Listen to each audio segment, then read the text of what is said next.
This is Nick Black in North Hollywood, and I'm talking to prolific film director Fred Olen Ray. Hello, Fred. Hi. Thanks for taking time to talk to us. Basically, what I want to start off by asking you is, you're originally from Florida, is that correct? Well, I'm actually originally from Ohio, but I spent a good deal of my childhood in Florida. I grew up down south, all over the south. Yeah, I don't consider myself a Floridian. I certainly have lived there for a while. And where did the interest in films originate, Fred? I was just one of those kids that in the early 60s, when they had the monster renaissance, I was fortunate to be in that period of time with the Munsters and the Addams Family and all the model kits and things like that. Famous Monsters magazine. If it hadn't been for stuff like that, I'd probably be doing something else right now. But I was a kid that was in love with horror movies. In about 1968, I was taking my parents' home movie camera and I was making my own little werewolf movies and stuff in my bedroom, using my brother and my friends as actors and stuff. And it probably just kind of came from there. Did you ever think about it as a career, and what did your parents think about this? Well, I mean, my parents were pretty much like average parents. They would think that I should go and be a plumber or a carpenter or an electrician or something. I don't really blame them, because you could imagine that you're living in Sarasota, Florida, and you've got one kid in your family who says he wants to be a movie director. I mean, there's no reason in the world to believe that that one kid in a town like Sarasota would have any chance or an opportunity to do something that people saw, as being just unattainable. So I don't blame them for trying to head me off, but it didn't work. What happened then, Fred? Did you come to California, or was there a lot in between? There was a lot in between. I got out of high school and I went in the service, and then I found out after that, what all kids need to find out is that nobody's going to pay you anything if you don't know how to do something. And I went around a couple different odd jobs. I worked as a taxidermist. I did all kinds of things, and I finally ended up taking myself back to school and getting an engineering degree from Brown and going into television and radio, where I was an engineer. And I spent about 5 years doing that, and I had to renew my license. There's a license that you have to do this. And when I renewed my license, I realized that 5 years had just gone by, and it was like snapping your fingers. And I said, if a guy didn't look out, he could be 25 years here and it would just go by. So I said, this isn't for me. And I chucked it all and jumped in my car with $180 and came to California. I'd never been west of the Mississippi River before that, and I'd never been out this way at all, and I just up and did it. Did you know anybody here, or did you have any idea of what exactly you were going to do with your $180 besides survive? I had a friend from Michigan who was out here, who was also a filmmaker, or wanted to be a filmmaker. And no, I didn't really know what I was going to do. And I came out here, and for the first time in my life, I knew what it was to be unemployed. I didn't know what an unemployment line looked like till I came out to California. And at that time, I was divorced, and I had custody of a 4-year-old son. So it was just me and my brother and a little 4-year-old boy, and we're riding the bus, and we don't have any income, and we're on unemployment. So it was a real testy start. I'm just glad it all worked out in the long run. It took a few years for me to get going out here. Did your brother help you out, and where's your son now? Well, my brother came out with me, and he discovered it wasn't really for him, and he moved back to Florida, which is where he is. My son is in the Navy. He is a quartermaster on the USS O'Brien. He's stationed out of Japan right now. So he hasn't followed the old man into the movies, or has he got... No, he did. Chris appeared in almost all our films. He played the monster in the Biohazard. We made a little teeny rubber suit. He was 5 years old. Then he later wore the Biohazard suit when he was now over 6 feet tall in Biohazard 2. In that Star Hunter film that I was telling you about, in our reshoots, he wore the robot suit because he turned out to be a tall boy. He always liked being in the monster suits. And then he was the second assistant of director. But it's a freelance business. You find yourself between jobs a lot. And Chris I don't think he really enjoyed the in-between, looking for work all the time sort of thing. And so he went for the service. But no, you see his name on a lot of films that I didn't make. He worked on that movie Skeletons, that Christopher Plummer film, and you can see his name in the credits of that. You can see his name on some other films. I can't tell you what they are because I didn't follow him around and observe him all the time, but he worked on a lot of pictures. Going back to when you first arrived, it was difficult. Was there a first break, or did things sort of ease in for you? We were struggling along, and we met somebody who wanted to make a picture, and they saw that I had made this film with Buster Crabbe back in Florida for very little money. And the guy said, well, I can get that kind of money together. So we made this movie called Scalps, which was just dreadful, but it played theaters and didn't make us any money. So we're still working. I saw the video boom coming. I don't know, I think I sold this movie Alien Dead to somebody, and I had a little bit of money. And I knew someone else who had just gotten a little money from an auto accident settlement. And I said, I think I know where there's a negative to a movie from the late 60s, and maybe we can buy it from the guy for $5,000. So I called down to Miami, and I bought the negative for a movie called Scream Baby Scream. It was a late 60s horror film they had locally made. We turned that into $60,000 worth of sales. And I actually went independent based on distributing and selling other people's films. not making my own films. That came a year or two later, but that's how I finally got out of working a 9-to-5 job and got to be a little bit more independent. One of the things that we notice in your films is that you pick out great old actors, for instance, Alien Dead with Buster Crabbe and Scalps, which you mentioned with Kirk Alyn. Obviously that's intentional, so are you a fan of, how do you cast? If we get an idea, or there's somebody whose work I had admired when I was younger, or at the drive-ins, or in the old 50s, if I meet them, or if I locate them, or whatever, I mean, there aren't too many people left really anymore that I really want to work with who are still alive, but that's sort of the upside of making these films, is that you can go and cast some of these old-timers that nobody else is really hiring them anymore, but I love having them around, and I mean, I've worked with a lot of really good people. And sometimes they're not even people who were stars. There are people like Leo Gordon and Mike Mazurki, you know, some people like Laurie Nelson who worked for us, from Terry Funk, the wrestler, people who aren't really necessarily stars, but I get a kick out of seeing them. I see them on the set in the morning, and we goof off, and we have a good time, and it's one of the little perks of being the boss. I assume that they'd be very experienced and seasoned and very professional. Are they basically all like that? Some of them are a little past their prime. John Carradine was working mostly off cue cards. He was pretty old. I think he was in his 80s. And that was okay, though, because he did fine. Aldo Ray was a guy who was constantly falling down drunk or sick or throwing up or whatever it is. I mean, he was a person who had a lot of problems. Independent filmmakers were the only people who would hire him, because nobody who had a real budget would risk that kind of money on a guy as unreliable as that. But I liked him, and I enjoyed having him around. Cameron Mitchell was a guy, though, who was really kind of crazy. I mean, I think his nickname was Nutsy. That's what they called him. He was nuts, but he was a guy who knew his part, and he showed up, and he was very professional and did a great job. They didn't go nuts on your film? No, I really liked him, and I remember we did a film with John Carradine and Cameron Mitchell, and I think Sybil Downing, and Cinefantastique said that Cameron Mitchell and John Carradine hadn't been better in years. That was the best thing that they had done, and I was very happy about that. I just want to go back to your first film, Alien Dead in Florida. Basically, you were doing that with no experience, am I correct?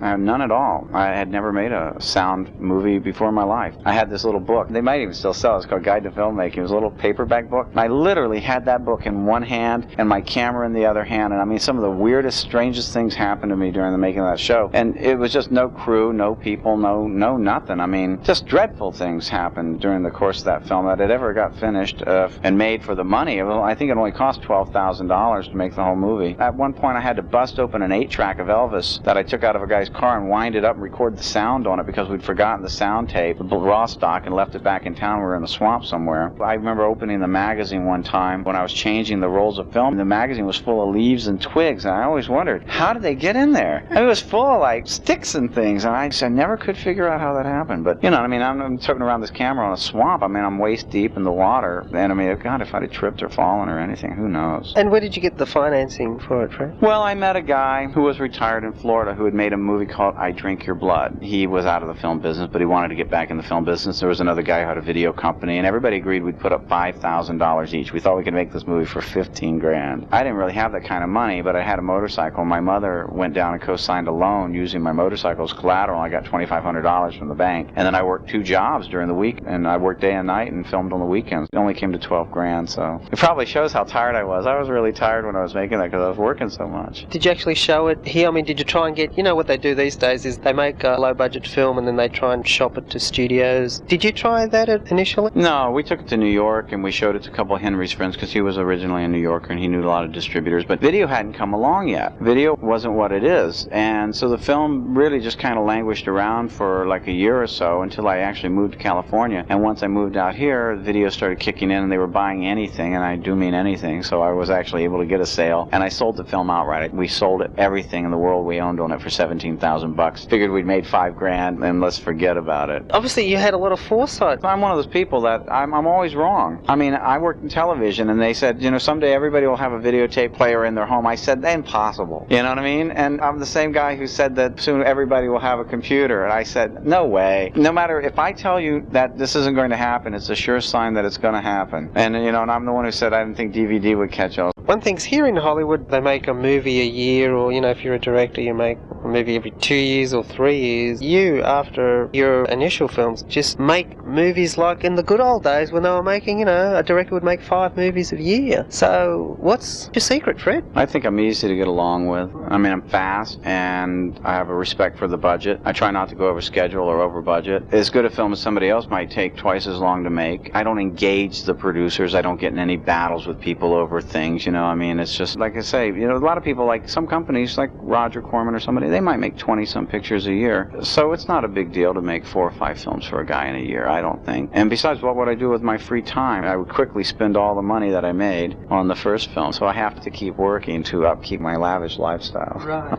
When you come up and make your next film, it's already been sold to a company, or what's the process, Fred? Every once in a while, I'll take a chance and I'll make a picture of my own with my own money. And generally, I'll do whatever I want to do, and I won't listen to anybody. And made a movie called Hybrid, which was like that, a monster, sci-fi monster film, and it hasn't done really well. So I made a children's film, which did do extremely well, but wasn't necessarily as good a picture. Most of the films that we do, we know there's a market for them. Somebody wants them. Somebody wants another Michael Dudikoff film. Somebody wants another Don the Dragon Wilson picture or something. A lot of times we're handed the title. If we're not handed the actual script, we maybe handle the storyline. We want a movie about this, and we'll get a writer and we'll work with them, and that way we're making pictures that already have buyers waiting for them. So it takes a lot of the guesswork and a lot of the risk out of making the picture. This is 58 or 59 as a director, the one I'm doing now, and so that would make 78 or 79 total with the producing credits on it. That's remarkable. Is there a personal favorite besides Hybrid? I wanted to make Hybrid. It's not one of my favorites. I like the Western, The Shooter. Very pleased with that. Overseas, the director would be listed as Ed Raymond, which is sort of a bastardization of Fred Ray. I'm very fond of that. I'm also fond of a movie called Inferno with Don the Dragon that we made in India. A martial arts picture. The first American picture to be made entirely on location in India. And I'm pleased with those 2 films. And of course, I always loved Armed Response with Lee Van Cleef and David Carradine. That was one of my early films, and it was always one of my favorites. Do you stay in touch with all these actors? I mean, do you develop friendships? Yeah, well, we stay friendly. A lot of our friends are people that we've met during the course of making the films, and some people, you're more friendly with others. I mean, we were pretty good friends with Ross Hagen, and we were good friends with Russ and Bonnie Tamlin. You know what I mean? Like on a birthday party, you would see Karen Black and maybe David Carradine or Eric Estrada, people that we enjoyed working with and became friends with. So yeah, you do develop friendships, and then you can call these people, and I'll do favors for them, and they do favors for me, and it's not so much a business then. It takes some of the drudgery out of the job. Just before I ask you your favorite film, is there one that has been the most successful financially for you? There's a couple of them. There was one with Tanya Roberts called Inner Sanctum, which made a ton of dough. It was the #1 most rented video in America. I mean, it was made for about $650,000, and it made like $3.5 million in the U.S., and it was just an incredible success. And not one of my favorite films, but financially. But then Invisible Mom came along, and Invisible Mom became the #1 most rented video in America, and it sold a tremendous amount of units, and it made a ton of dough. That explains the sequels of both movies, yeah? Yes, yeah. So that sort of thing, that does happen. Invisible Mom won an award as well. Those are the 2 that really seem to make a difference. I suppose by now you've been making so many movies, you've got things down pat, very well organised and all that sort of stuff, but did you think of some just sort of amusing or horrible disaster that occurred on one of your films, looking back? Sometimes it's hard to say because so many things happen and I tend to forget. Horses are very gun shy on The Shooter. 2 of the guys, there was a big gun battle in the middle of the film, and at one point the actors were supposed to get off the horses shooting and run and get some cover. Well, as one guy came off, he fell, and he fell against the horse, and the next guy who was trying to get off, now he fell, and he was an older guy. Now they hit the ground in the middle, and all these horses are stampeding around these 2 actors. The stunt guy, I don't know what happened to him, but my actor gets up and shoots his gun, and he runs. Now the guy's got a dozen broken ribs or whatever, ends up going to the hospital, but the horses take off, and they go running down the end of the street at Melody Ranch and take a left-hand turn. Don't ever see him again. And in the interim, they've run into a car, they've taken off a couple people's side view mirrors, put a big dent in one vehicle, and we ended up having to send the other guys on the horses out into these woods. 8 hours later, they found these horses. I don't know where the hell they were. They went a long, long way. Weird, strange things, certainly have happened, but you probably don't have enough tape for it. You can give us another one. Well, a lot of times, we flip a lot of cars, and we generally have an actor or a stunt guy in the car, and he controls the car to the last moment. When it hits the ramp, it goes up, and he leans over in the seat so he doesn't get killed. Worked with some different stunt guys in a movie called Commando Squad, and they convinced us that they could have a much bigger fireball and a much bigger ramp if there would be no driver in the the car. So we said, okay, and they tied the accelerator down, and they had a broom handle. They were holding the brake down, and they told everybody down at this thing to get your cars and move them up the hill, and don't leave your cars down by the parking lot. So they let the thing go, and it went forward, and the fireball went up. It was a huge wall of fire, and the car didn't come out the top. It came soaring out. It missed the ramp, and it comes riding through the fire at about 40 miles an hour. Now it's off and gone down the road, and it's gone down a ditch. It's taken out a picket fence, and it's headed for all the parked cars of the people who didn't bother to move their cars. And everybody's screaming, oh, my car, my car. And so finally the stunt guy jumped in a brand new pickup, and he drove ahead of it and pulled in front of it and let it slam in broadside. Stopped at about 20 yards from the first parked cars. So, I mean, that kind of things does tend to happen at times, yeah. Apparently you've got a bit of a following in New Zealand, Fred. What's that all about? I don't know. We have a website. There must be a lot of Michael Dudikoff fans in New Zealand, because that's all I ever hear about are the Michael Dudikoff movies from fans in New Zealand. I don't know what the appeal is, but they're out there. And people, they'll send us a file of a scanned video box cover from one of our films so I can look at it and things like that. And I generally will answer probably just about any email that comes in. The only kind that I kind of stay away from sometimes are people who want to send me scripts and stuff, because as everyone will tell you, I hate reading scripts. I'm the worst. I tell people right up front, don't give me anything. Even if you give it to me and I say I'll read it, I will really just throw it in a pile and I will never see it again. I don't want to read it. I won't even read the scripts of the films I'm making. I read them once when I have to. I mean, usually I'll wait till the hour before the meeting to meet on the script is... What? Oh, Kim, that's my wife, and she is one of the people who really gets ticked off when I don't read these scripts. All right, Fred. Currently, what are you up to at the moment? We just finished a picture called Billy Frankenstein, which was a kid's film. I enjoyed that a lot, and we're heading into a movie called Active Stealth, which is one of these stealth fighting movies where the guys steal the stealth jet, and they go down to Central America, and they rescue their buddy, and they blow up a bunch of drug lords, and it's a shoot-'em-up. Another Ed Raymond special, I'm sure. We'll look forward to those. All right then, Fred. Thanks very much for your time, and all the best with your future projects. Thank you.